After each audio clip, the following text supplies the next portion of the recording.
Apoya a este canal, dándole me gusta a los videos, y suscribiéndote.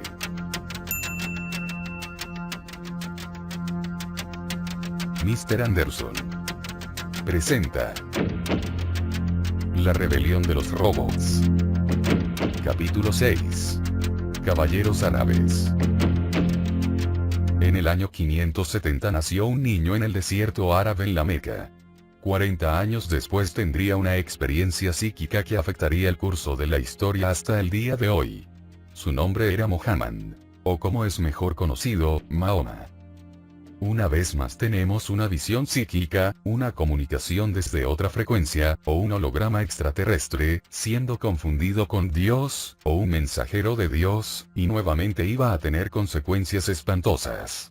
Mahoma dijo que su comunicador le había dicho que el pueblo de Arabia debía regresar a una fe simple en Alá, el Dios de Abraham.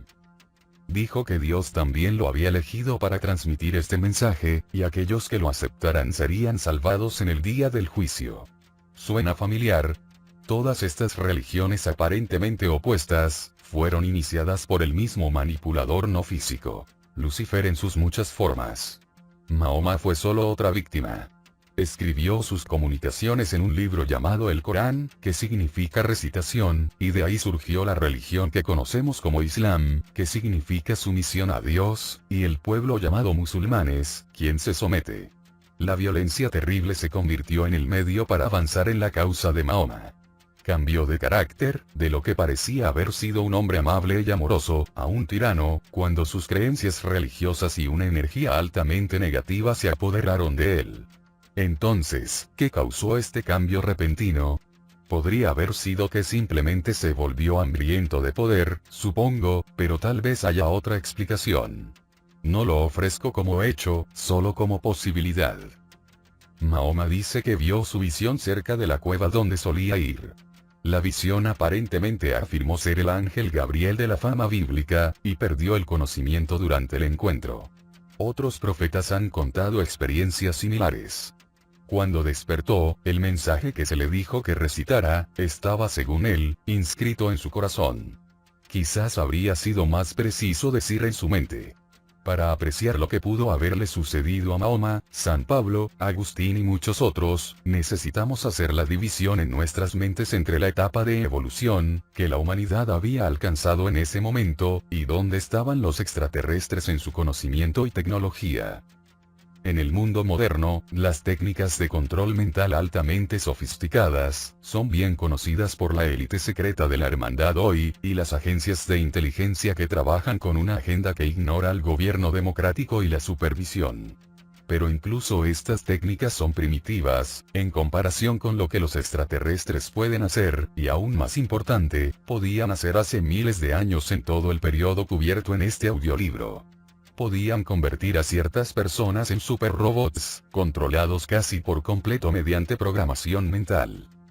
La CIA, hoy tiene la capacidad de secuestrar a alguien, implantar un microchip en su cerebro e hipnotizarlo, de tal manera que otra versión de lo que sucedió pueda reemplazar la experiencia real en su memoria. Observa la diferencia entre ese nivel de conocimiento, y la etapa de comprensión, que los humanos habían alcanzado en los periodos que estamos discutiendo, y podrás ver lo fácil que habría sido controlar muchos acontecimientos. No estoy diciendo que esto haya sucedido, no lo sé. Pero sería ingenuo descartar la posibilidad de plano, a la luz de lo que sabemos hoy sobre las técnicas de control mental. Bien podrían haber sido humanos, más que extraterrestres, quienes influyeron en la mente de Mahoma. Por supuesto, existen otras explicaciones para su experiencia. La más probable es algún tipo de fenómeno psíquico, manipulación, o incluso drogas. Tal vez él fue genuinamente objeto de esfuerzos para transmitir conocimiento espiritual, y su ego tomó el control. Parte del mensaje que escribió decía: no usen la violencia en la religión, solo para que esto fuera eliminado de los textos del Corán, cuando él hizo precisamente eso. En el Corán, se puede encontrar mucho sentido común entre toda la paja. ¿Qué ocurrió exactamente con Mahoma? No podemos decirlo, pero una cosa es segura. Lo que siguió a su experiencia, fue cualquier cosa menos espiritual. Incluso antes de Mahoma, la ciudad de la Meca era considerada un centro religioso y atraía a miles de peregrinos. Tenía un pequeño templo llamado la Kaaba, Casa de Dios, y su piedra angular era un meteorito. Esto se consideraba sagrado, y era el lugar de culto para el dios Alá Ta'ala. Y las imágenes de Jesús, María y otros, decoraban las paredes. Los beduinos que poseían el templo, disfrutaban de un negocio muy rentable mientras la gente pagaba para adorar y besar la piedra sagrada.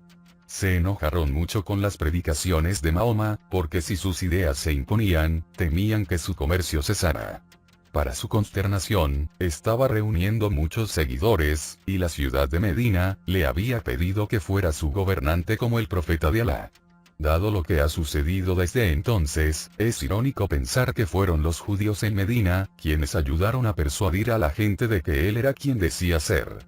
Los beduinos de la Meca conspiraron para matarlo, pero escapó con su amigo cercano Abu Bakr, y se escondió en su cueva antes de regresar a la seguridad de Medina, en el año 622. Medina se traduce como ciudad del profeta. Desde su base en Medina, él y sus seguidores atacaron y robaron las caravanas comerciales en su camino hacia la Meca, y el conflicto llegó a esta región desértica. El creciente poder y arrogancia de Mahoma, lo llevaron a anunciar que Dios le había dicho que la gente de Medina, que no aceptara su mensaje debía ser asesinada. Era el cristianismo revisitado. Todos los no creyentes debían morir. Mahoma ordenó muchas masacres, incluyendo el asesinato de 900 judíos, y al final entre la Meca y Medina, se acordó un tratado. La Meca reconocería a Mahoma como el profeta de Dios, si trasladaba el centro de la fe de Medina, a la Meca. De esta manera el templo perdería una fe, pero ganaría otra, y aunque los peregrinos ahora vendrían por diferentes razones, aún vendrían y mantendrían las arcas funcionando. Sin duda con beneficios comerciales en mente, los beduinos también insistieron en que Mahoma dijera a la gente que debía mirar hacia la Meca, y no hacia Jerusalén cuando oraran. Esto aumentaría su deseo de visitar el lugar hacia el cual se dirigían varias veces al día. 14 siglos después, los musulmanes en todo el mundo todavía miran en dirección a la Meca cuando oran. Mahoma fue a la guerra con cualquier comunidad en toda Arabia, que no aceptara su gobierno, y sus afirmaciones de ser el profeta de Dios. Esto convirtió una región de comunidades, en una nación decidida a difundir su nuevo credo por todo el mundo, por cualquier medio necesario.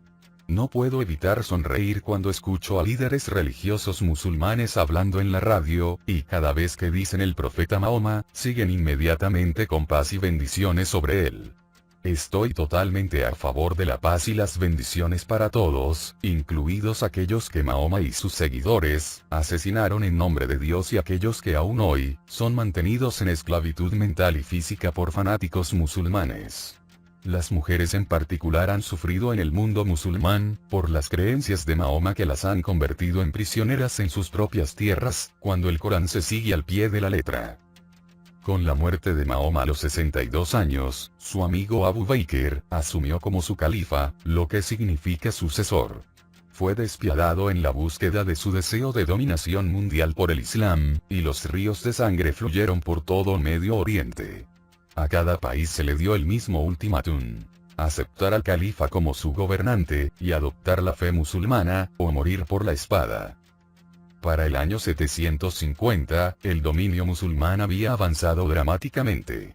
Ahora controlaba Arabia, Egipto, la costa norteafricana, Armenia, Siria, Palestina, Persia, Mesopotamia y España. Esto les dio control de la Meca cristiana de Jerusalén, y muchos otros lugares que los cristianos consideraban sagrados. Con el tiempo, Constantinopla, la primera ciudad cristiana, también caería. Los musulmanes adoptarían la media luna como su emblema, pero esta fue originalmente diseñada por los cristianos de Constantinopla, y solo se asoció con el Islam, después de que la ciudad fuera tomada. El imperio musulmán se extendería más tarde al subcontinente indio, donde el odio profundo y amargo creado entre musulmanes e hindúes, aún continúa. Es la vieja historia familiar. Tenemos todas las respuestas y si no las aceptas, estás muerto. Solo se puede especular sobre la edad mental necesaria para pensar en esos términos, o el poder del control mental que alguien o algo tiene sobre ellos. Cuando alguien te dice que tiene todas las respuestas, es hora de salir corriendo. Verás a través de la historia de las religiones, que ciertos temas clave son comunes en todas ellas. Primero alguien canaliza a un comunicador no físico, o se encuentra con el ocupante de una nave espacial, y lo toma como la versión de Dios que su sistema de creencias pueda aceptar. Surge un celo fanático para imponer estas creencias a todos los demás, y con el tiempo, cuando el instigador original muere, estallan disputas por poder, dinero, posición y verdad. Así fue con la fe musulmana. Comenzaron las discusiones sobre quién debía ser el califa, en los siglos que siguieron. En una ocasión se eligió a un hombre llamado Othman, pero esto fue resentido por Ali, el esposo de Fátima, la hija de Mahoma. Ali creía que debía haber sido califa, porque era miembro de la familia del profeta, y Othman no lo era. Hubo un tremendo conflicto entre las dos facciones y aún continúa en algunas áreas hasta el día de hoy.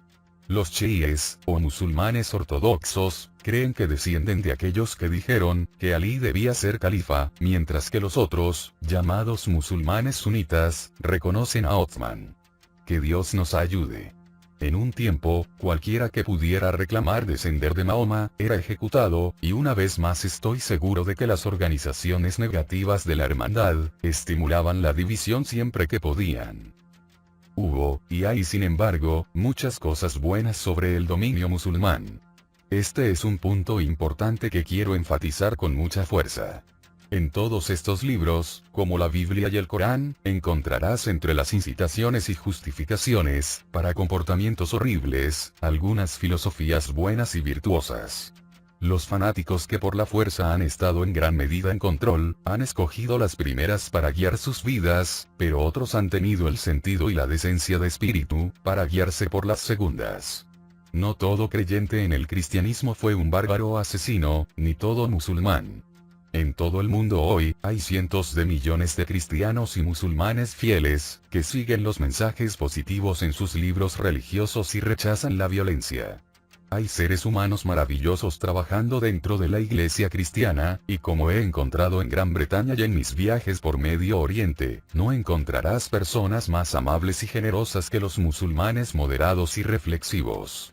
Si ellos y los cristianos moderados hubieran estado en control a lo largo de los siglos, entonces aunque todavía estarían siguiendo lo que son, en mi opinión, religiones basadas en mitos, al menos los campos de matanza, no habrían sido considerados necesarios.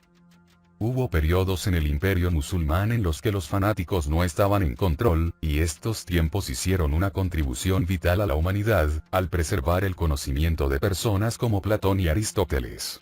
Bajo el califato de Harún al-Rashid, a finales del siglo VIII y principios del IX, la capital fue trasladada a Bagdad.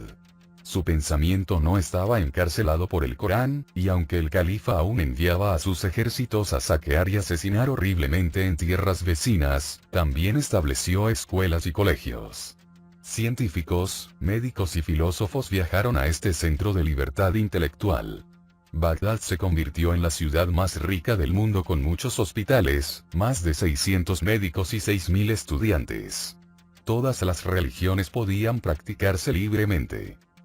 Cuando Al-Ma'mún tomó el relevo de su padre, la literatura griega, persa y caldea que había sobrevivido a los sacerdotes cristianos, fue traducida al árabe. Cuestionó abiertamente las enseñanzas del Corán y fomentó la filosofía. En este periodo se hicieron grandes avances en la comprensión de la ciencia y la sanación, y se creó un extenso sistema de escuelas para niños. El mundo musulmán estaba a años luz de la cristiandad, donde todas estas cosas, incluida la sanación, estaban prohibidas bajo pena de muerte. En el sur de España bajo dominio musulmán, fue lo mismo que en Bagdad. Su forma de pensar y vivir, estaba en un mundo diferente al de la miseria e ignorancia, que prevalecía en toda la cristiandad. Tenemos mucho que agradecer a los musulmanes, pues bajo estos gobernantes más abiertos, mantuvieron viva la llama del conocimiento y allanaron el camino para el renacimiento en Europa. las glorias de Bagdad como hogar del conocimiento y la libertad mental, fueron aplastadas cuando los turcos invadieron en el siglo XI. Estos eran musulmanes ortodoxos y fanáticos, y la intolerancia y la ignorancia regresaron. Digo musulmanes ortodoxos y fanáticos, pero la división de actitud debería realmente desglosarse en fanáticos y pensadores. Los fanáticos musulmanes tenían la misma mentalidad que los fanáticos cristianos, y si cada uno hubiera nacido en la tierra del otro, habrían sido igualmente fanáticos de la religión contraria. Hablamos de musulmanes y cristianos, pero en realidad no es así. Son fanáticos y pensadores. Las religiones son simplemente utilizadas como vehículo para el fanatismo. Si no existieran, encontrarían otra expresión para sus desequilibrios mentales y emocionales. De la misma manera, si las personas moderadas y reflexivas no tuvieran una religión a través de la cual expresar su espiritualidad, encontrarían otro vehículo para ello. Los turcos pasaron a crear el Imperio Otomano, nombre que proviene de Osmán, uno de sus gobernantes. Su expansión hacia tierras que antes eran cristianas se vio favorecida por las disputas sobre la Trinidad. En ese momento discutían acerca de la palabra latina filioque, que significa y del Hijo. ¿Procedía el Espíritu Santo solo del Padre, o del Padre y del Hijo? Aunque parezca irrelevante, sí importaba. Cuando el Papa añadió el filioque al credo en 1054, se produjo la ruptura entre las iglesias de Occidente y Oriente. Esta última es la que hoy conocemos como Iglesia griega u ortodoxa oriental. Hubo una clara estrategia de la hermandad para dividir la religión cristiana en facciones enfrentadas. Mientras la cristiandad discutía sobre estos temas, los turcos musulmanes aprovechaban para expandir su imperio en territorios cristianos. El Papa buscó unificar propósitos lanzando una cruzada contra los musulmanes, para recuperar el control del Santo Sepulcro, de manos de los infieles. Hubo 8 cruzadas en total. Jerusalén fue conquistada y luego perdida nuevamente. La urgencia por recuperar la ciudad santa se intensificó, por la creencia de que la segunda venida ocurriría pronto. En realidad, la idea de un Dios Salvador que regresa, proviene de los tiempos del culto al sol, y es común en muchas religiones. La mayoría de las cruzadas fueron un desastre. En una ocasión, la Iglesia organizó un ejército formado por niños de Francia y Alemania, para intentar retomar Jerusalén. Esta llamada Cruzada de los Niños, se lanzó durante el papado de Inocencio III. Pocos regresaron. La mayoría fueron víctimas de enfermedades, accidentes, asesinatos o esclavitud. Las cruzadas fueron responsables de una violencia descomunal, y los llamados caballeros de la caballería, no eran más que máquinas bárbaras de matar. Los reyes y caballeros europeos fueron instigados por la Iglesia y las sociedades de la hermandad, a matar en nombre de Dios. 2 ramas de la hermandad muy activas en ese tiempo fueron los caballeros templarios, o caballeros del templo, y los caballeros hospitalarios. Estos últimos probablemente no estuvieron bajo control de la hermandad desde su creación en 1048, pues entonces eran una orden caritativa. Pero en 1118, tuvieron otra encarnación como la Orden de Caballeros Hospitalarios de San Juan, tras un cambio de liderazgo y motivación. Se convirtieron en una organización militar nombrada en honor a Juan, hijo del rey de Chipre, que luchó en las cruzadas. Todo indica que fue una toma de control de la hermandad, y la orden comenzó a funcionar con un gran maestre, y con todos los rituales, iniciaciones secretas y símbolos que se remontan a la antigüedad.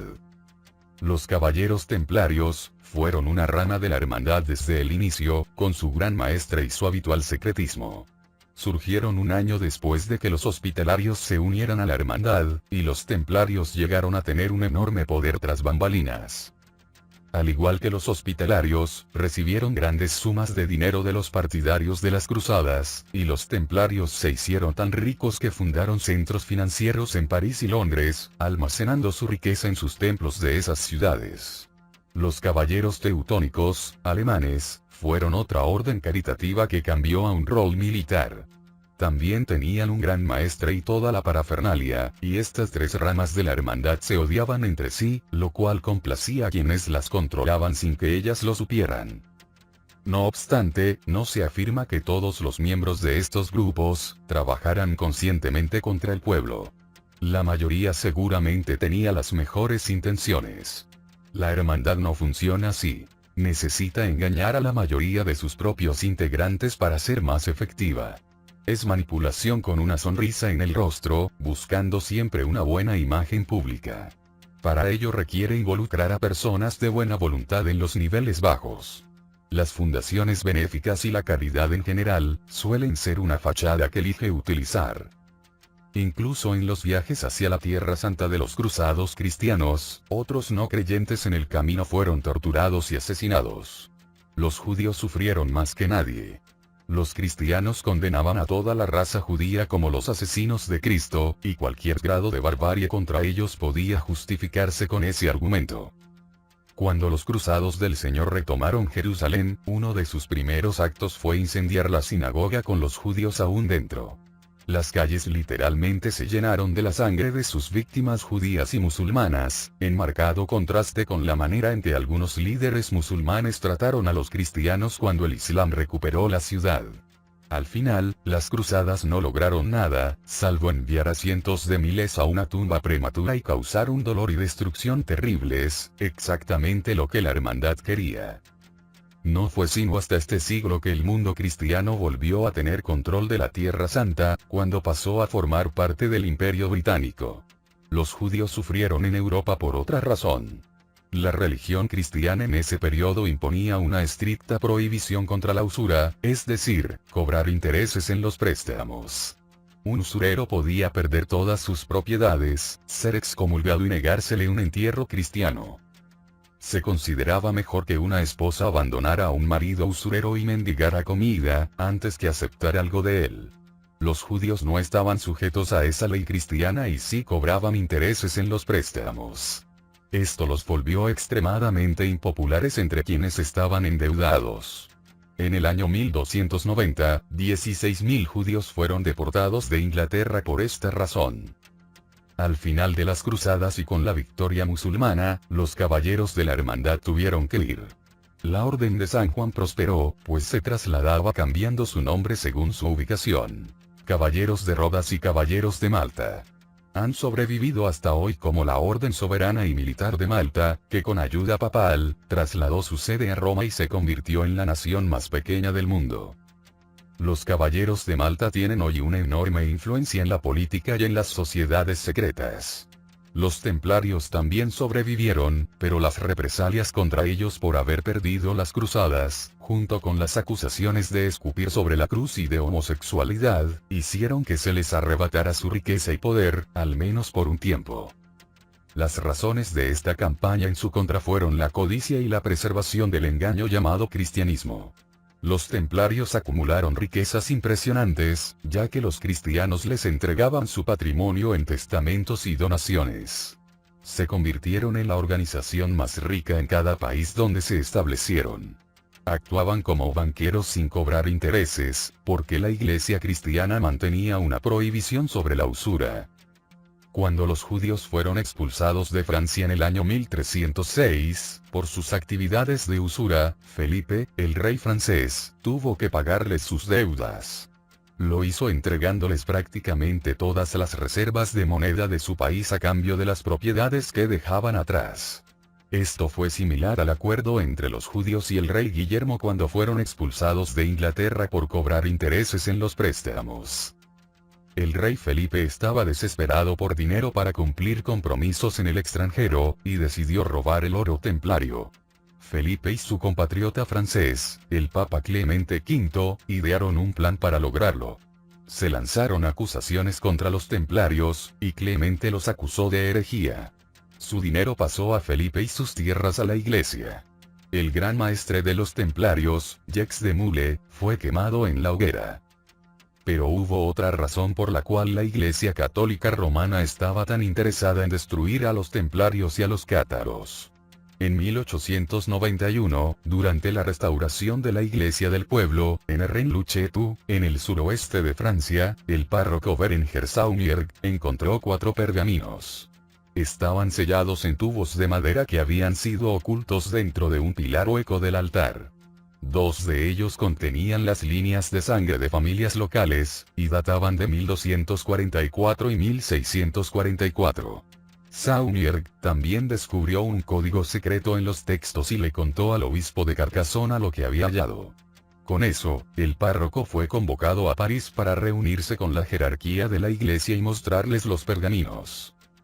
A partir de ese momento, Saunier se transformó en otro hombre. Como sacerdote habría ganado un ingreso muy pequeño, pero en los años siguientes gastó millones en pinturas, antigüedades y porcelanas raras. También construyó una mansión en la que nunca vivió, y una torre tan cerca de la ladera de una montaña, que no tenía nada que observar. Su comportamiento se volvió muy extraño en muchos aspectos. Cuando se nombró a un nuevo obispo de Carcassona y este se quejó de las excentricidades de Saunier, el párroco fue respaldado por el propio Papa. Saunier murió de un derrame cerebral en 1917, a los 65 años. Pero parece que su ataúd había sido encargado por su ama de llaves 5 días antes de su derrame, cuando él parecía perfectamente sano. Se dice que un sacerdote que acudió a darle la extrema unción y escuchó su confesión, salió visiblemente conmocionado de la habitación y nunca volvió a sonreír. Entonces, ¿qué sabía Saunier? En 1969, Henry Lincoln, un guionista británico, se interesó en la historia y descubrió documentos en la Biblioteca Nacional de Francia, bajo el título Archivos Secretos. Uno mencionaba una orden secreta estructurada según los patrones típicos de la hermandad, llamada el Priorato de Sion, que también había sido nombrada en los pergaminos encontrados por Saunier en Rennes-le-Chateau. El documento de Lincoln decía que antiguos grandes maestres de esta orden incluían a Leonardo da Vinci, el científico Isaac Newton, el alquimista Nicolas Flamel, y el compositor Claude Debussy. La trama se complicaba porque Saunier había conocido a Debussy, cuando fue convocado a París por la jerarquía católica romana. El Priorato de Sion, continuaba el documento, era la jerarquía interna de los caballeros templarios, dedicados a restaurar a los merovingios, en el trono de Francia. La dinastía merovingia comenzó en el siglo V. Meroveo se convirtió en rey franco en el año 448, y se decía que la familia tenía sangre real o sagrada. Los templarios tenían una fortaleza en Vesoul, no lejos de Rennes-le-Chateau, y recordemos que los pergaminos hallados por Saunier, incluían líneas de sangre familiares. Esto resulta extremadamente relevante, y se conecta perfectamente con mis conclusiones anteriores sobre la historia de Jesús, cuando se considera lo siguiente. El trabajo de Henry Lincoln fue objeto de 3 documentales televisivos en 1972, y como resultado, recibió una carta de un sacerdote anglicano retirado. La carta decía que el autor sabía con certeza que lo que Saunier había encontrado, era una prueba incontestable de que Jesús no murió en la cruz. El sacerdote afirmaba que había recibido esta información de un colega anglicano, que había trabajado en París con Im Lufed. Cuando Saunier fue convocado a París, uno de los que lo entrevistó fue Im Lufed. El informante de Lincoln dijo que los pergaminos demostraban que Jesús estaba vivo en Francia, al menos hasta el año 45 después de Cristo, como sugerí antes. Jesús viajó al área de Rennes-le-Chateau, con María Magdalena y sus hijos, después de haberse recuperado de la crucifixión. Él pudo haber muerto allí o quizá terminó su vida en Cachemira, como mencioné antes. Creo que la Iglesia Católica Romana sabe que Jesús no murió en la cruz, y lo ha sabido por al menos 1500 años. Han suprimido este conocimiento para proteger su propio poder. Han engañado a miles de millones de personas a lo largo de los siglos y lo siguen haciendo hoy. La prueba de esto está encerrada en las bóvedas del Vaticano, y como descubrió Saunier, están dispuestos a pagar cualquier precio para sostener esta monumental mentira. También cometerán genocidio para preservar su engaño. El rey Felipe pudo haber tenido el dinero como motivación para destruir a los caballeros templarios después de las cruzadas fallidas, pero el Papa Clemente V tenía otras razones para involucrarse. Los templarios conocían la verdadera historia de Jesús, al igual que los cátaros, que surgieron en la misma región de Francia que incluye Rennes-le-Chateau. Los cátaros también negaban que Jesús hubiera muerto en la cruz, y fueron eliminados principalmente por esa razón. siento que el tan mencionado tesoro cátaro era la prueba de que Jesús sobrevivió a la crucifixión. Esta historia continúa hasta hoy, porque la élite de la hermandad sigue decidida a coronar a un rey mundial, que descienda de la línea de sangre de Jesús, algo que heredaron a través de los templarios, quienes creían que los merovingios descendían de la línea de sangre del rey David, a través de Jesús y sus hijos. Por eso estaban tan interesados en devolver a los merovingios al trono francés, y esa fue otra motivación para que el rey Felipe se deshiciera de ellos. Se pensaba que la línea de sangre merovingia había desaparecido, tras perder el trono franco en el siglo VIII, pero los cátaros y los templarios sabían lo contrario. Hoy, en algún lugar del mundo, la hermandad, o algunos de sus elementos, posiblemente estén preparando a una persona que afirman descender de la línea de sangre de David, Jesús y los merovingios para convertirlo en rey mundial. Todo y todos son prescindibles para quienes controlan la hermandad una vez que ya no les sirven. No hay mejor ejemplo de ello que la manera en que la hermandad manipulaba a sus ramas cristianas para luchar contra los musulmanes, mientras hacía lo mismo con sus ramas musulmanas para luchar contra los cristianos. Entre estos grupos musulmanes de la hermandad estaban los karmatitas, los drusos, la hermandad de los 9 y los asesinos. En el corazón de las sociedades secretas del mundo musulmán estaba la Gran Logia de El Cairo, de donde se originaron muchos grupos de la hermandad en Europa. Como ocurre con todas las religiones, la estructura original se fragmenta en facciones, como sucedió con los chiitas. De los chiitas surgió otra facción llamada la secta ismailí, una rama de la hermandad con el Aga Khan, como su líder espiritual hoy en día. Y de ahí surgió otro brazo de la hermandad. Los asesinos, con su gran maestre, iniciaciones secretas, ya conoces la dinámica. La palabra asesino, significa usuario de hachís, porque empleaban la droga para estimular sus experiencias místicas y con otros fines más siniestros. Hoy, asesino significa algo muy distinto. Un asesino solitario.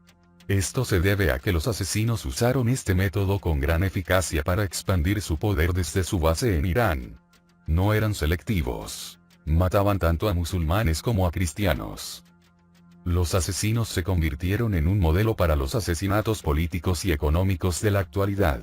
Ellos mismos no realizaban los asesinatos, sino que controlaban mentalmente a un joven, y lo inducían a hacerlo. Su método preferido era presentarlo al gran maestre, tras lo cual era drogado con hachís, y perdía la conciencia. Cuando despertaba, se encontraba en un hermoso jardín donde era atendido y llevado a creer que estaba en el cielo, en el paraíso. Se le daba más de la droga, volvía a perder la conciencia y despertaba nuevamente junto al gran maestre. Al futuro asesino se le decía que nunca había abandonado la presencia del gran maestre, y que se le había dado una muestra del paraíso eterno, que lo aguardaría si obedecía a los asesinos, y mataba en nombre de Dios. Invariablemente lo hacían. Pudo haber ocurrido algo similar con Mahoma siglos antes.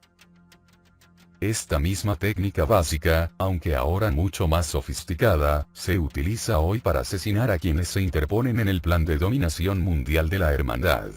Este método de controlar mentalmente a personas externas, para que hagan el trabajo sucio, hace casi imposible identificar a los verdaderos asesinos, especialmente cuando quienes investigan el crimen, también son miembros de la hermandad, como suele suceder.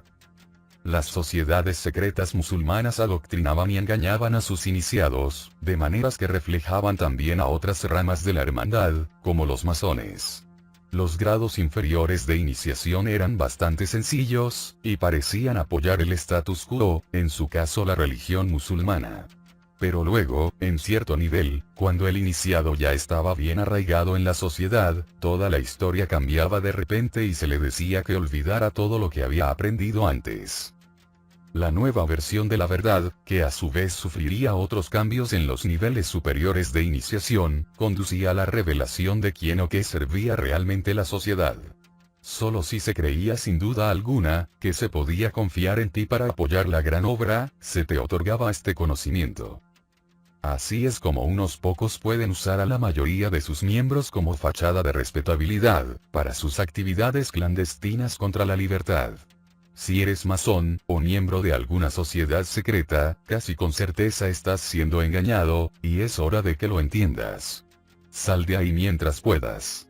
Los asesinos, por cierto, fueron derrotados por los mongoles invasores bajo el liderazgo de Mangu Khan, en el año 1250, pero su actitud hacia la vida sigue muy presente. A medida que el Islam extendía su influencia con gran rapidez, se sumaba al conjunto de religiones que competían por poder y reconocimiento en el Medio y Cercano Oriente.